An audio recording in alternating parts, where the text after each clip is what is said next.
हरिओम। जिन भी साधक भाई बहनों को लगता है कि बापूजी कब आएंगे, बापू आने के क्या आसार है, ऐसा ही प्रश्न डॉक्टर प्रेम जी साहब से किया गया। तो उन्होंने जो पत्र भेजा है मैं वो आपके सामने पढ़कर बताता हूँ। डॉक्टर प्रेम जी लिखते हैं, हरिओम। हर कारक पुरुष का अवतार लेने के पीछे एक हेतु होता है। भगवान श्री कृष्ण सिर्फ ग्वाल गोपियों को मक्खन खिलाने और अधरामृत का पान कराने ही नहीं आए थे।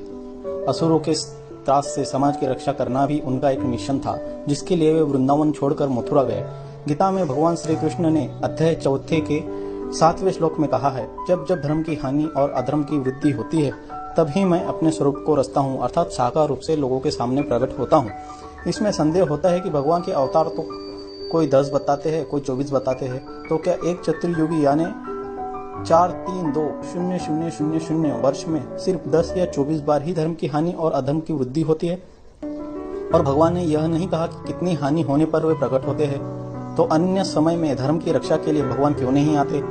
इसका समाधान भी गीता में मिलता है। 7वें अध्याय के 17वें श्लोक में भगवान कहते हैं, ये सभी उदार है, परंतु ज्ञानी तो साक्षात मेरा स्वरूप ही है, ऐसा मेरा मत है। उपरोक्त दोनों श्लोकों को मिलाने पर यह स्पष्ट होता है कि अन्य समय में जब जब धर्म की हानि होती है और अधर्म की वृद्धि होती है, तब तब भगवान ही यानी महापुरुषों के रूप में प्रकट होकर धर्म की रक्षा करते हैं।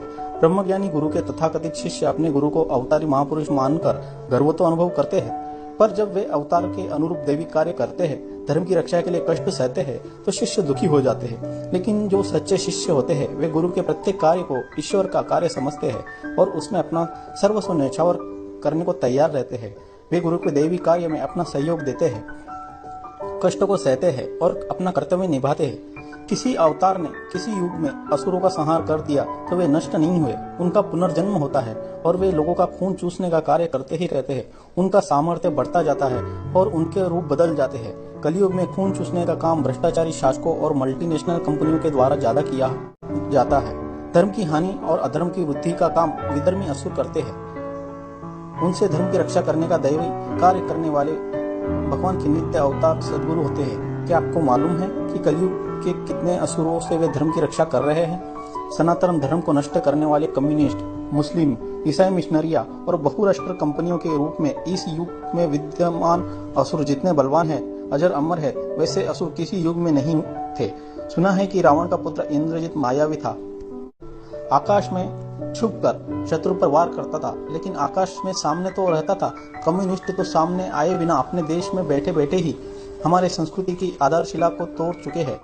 हमारे ही लोगों के द्वारा हमारा स्वाभिमान और मनोबल नष्ट करके हिंदुओं को हिंदुत्व से विहीन बना रहे, जिसका किसी हिंदू को अनुमान भी नहीं हो सकता। उनके ही KGB के एजेंट यूरी बेजमेनोव ने भारत में रहकर यह काम किया था। जब उसका हृदय परिवर्तन हुआ तब उसने यह रहस्य खोले, तब हमें पता चला। उनकी वीडियो फाइल ब्रेकिंग इंडिया में यह देख सकते हैं। राक्षस रावण बड़ा बलवान था, उसके 10 सर थे।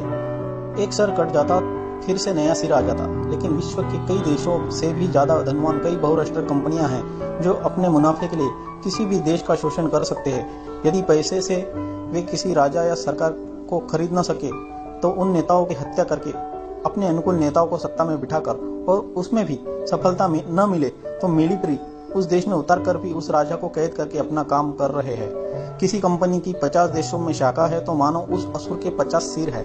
अगर किसी देश से उसको हटा दिया जाए, जैसे कि कोका कोला जैसे हानिकारक उत्पाद बेचने के कारण, तो उसका सिर किसी भी पक्ष की सरकार को खरीद कर फिर से जिंदा हो जाता है और उनका शोषण व्यापार चालू हो जाता है। किसी देश के उनके मैनेजर को मार डालने से भी उस कंपनी का शोषण से देश को मुक्ति नहीं मिलती, क्योंकि दूसरे ही दिन नया मैनेजर आ जाएगा।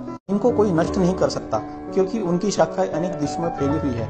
उनके सामान को बेचने के लिए, संयमी प्रजा को भोगवादी बनाने के लिए वे संस्कृति की मूल्यों को तोड़ने में तनिक भी हिचकिचाते नहीं।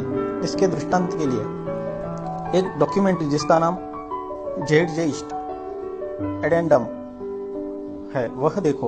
विधर्मी असुरों के नए अवतार ईसाई मिशनरियों के पास कितना धन है, यह उनको भी नहीं पता है। सन 1989 में सिर्फ एक वर्ष में चर्चों ने विश्व में धर्मांतरण के लिए 145,000,000,000 डॉलर खर्च किए। उनके फुल टाइम नौकर 40 0,000 है। 1,30,000 पुस्तकालय है। 2,20,000 मासिक प्रकाशन निकलते हैं, जैसे हमारे आश्रम के सिर्फ 2 है वीडियो प्रचार के लिए। 4,000,000 ट्रैक्ट चलाते हैं। 1890 रेडियो और टीवी स्टेशन उनके अपने हैं। 25 लाख विदेशी धर्म प्रचारक पादरी है और उनको तालीम देने के लिए 400 संस्थाएं हैं। ऐसे इस्लाम के प्रचारक भी विपुल मात्रा में धन खर्च करके धर्मांतर में लगे हैं। इतने भयानक असुरों के सामने भी गुरुदेव ने अकेले दशकों तक युद्ध किया और सनातन धर्म की रक्षा की एवं धाराशाही मूल्यों की तथा स्वाभिमान की पुनर्स्थापना की। यह मुख्य कारण है कि इस राजनैतिक षड्यंत्र का गुरुदेव निर्दोष साबित होकर जल्दी बाहर आए, ऐसी आपकी इच्छा है। पर क्या गुरुदेव की भी ऐसी इच्छा है? आप अपनी इच्छा को उनकी इच्छा में मिला दो तो उनके शिष्य हो, अन्यथा आप अपनी इच्छा के अनुकूल उनको चलाकर उनके गुरु बनना चाहते हो। वृंदावन के ग्वाल गोपियों को छोड़कर श्री कृष्ण जब अपने देवी कार्य के लिए चले गए, तब उन्होंने उनकी इच्छा में अपनी इच्छा में को मिला दिया। कोई फरियाद नहीं की कि हमें श्री कृष्ण की जरूरत है, इसलिए वे फिर वृंदावन आ जाए। इसे समर्पण कहते हैं। श्री कृष्ण के विरह को भी उन्होंने भक्ति में बदल दिया और साधना में सफल हो गई। कृष्ण के सानिध्य में प्रेमा भक्ति के द्वारा और बाद में विरह भक्ति के द्वारा उन्होंने अपना जीवन साधनामय बना दिया। हर गुरु को अपना सिद्धांत प्राणों से भी प्यारा होता है। जब गुरु अर्जुन देव को यह कहा गया कि आपको कैद और 2 लाख रुपए जुर्माना देने की सजा हुई है, उनमें से एक अर्जुन देव के मित्र संत फकीर के द्वारा बादशाह को समझाने के बाद वे कोई एक ही सजा देने को तैयार है। तब उनके शिष्य ने पूछा, क्या उनको 2 लाख रुपए जुर्माना देकर आपको कैद से हम छुड़ा लें? तब अर्जुन देव ने कहा, वह राजा है, इसलिए बलपूर्वक छीनना चाहे तो मेरी संपत्ति छीन सकता है, लेकिन जुर्माने के रूप में तो मैं 1 रुपया भी नहीं दूंगा, क्योंकि वह धन गरीब के लिए और अनाथों के लिए है।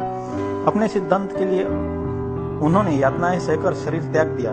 ऐसे ही सुकरात को मौत की सजा से छुड़ाने के लिए उनके अमीर शिष्यों ने जेल से भाग जाने का पूरा प्लान तैयार किया, जिसमें वहां का राजा भी सम्मत था।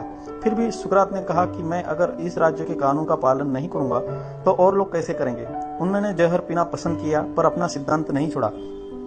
गुरु जी का स्वरूप इतना व्यापक है कि अनंत ब्रह्मांड में भी वह समा नहीं सकता। उनके दैविक कार्य के निमित्त उनका शरीर, जिसे वो मैं नहीं मानते, जेल में गया। उनको अपना दैविक कार्य जेल में रहकर संपन्न करना या बाहर आकर संपन्न करना, यह उनकी मौज है। हमारा कर्तव्य यही है कि हम उनके दैविक कार्य में अपना जीवन समर्पित कर दे।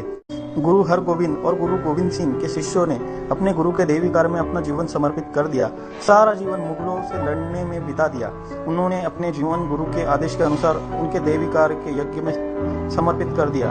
उन गुरुओं ने भी सनातन धर्म की रक्षा के दैविक कार्य के लिए अपना सर्वस्व शिष्य समुदाय, बेटे, संपत्ति को न्यौछावर कर दिया।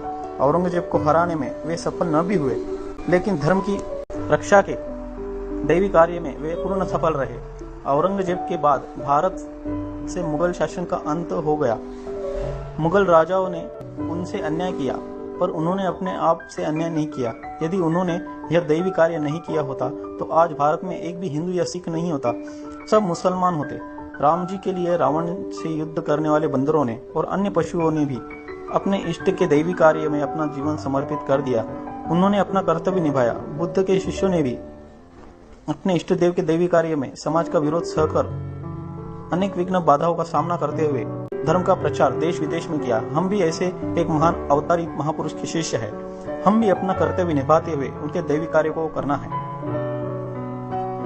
युग परिवर्तन के इस संधि काल में गुरुदेव ने एकांत में जाकर सूक्ष्म जगत में दैवी शक्तियों द्वारा धर्म की रक्षा के लिए भी यह लीला की हो, यह संभव है। और उनके परिणाम देखने को मिलते ही है कि असुरों विधर्मी शक्तियों से भारत का शासन छीनकर हिंदुत्ववादी लोगों के हाथ में आ गया।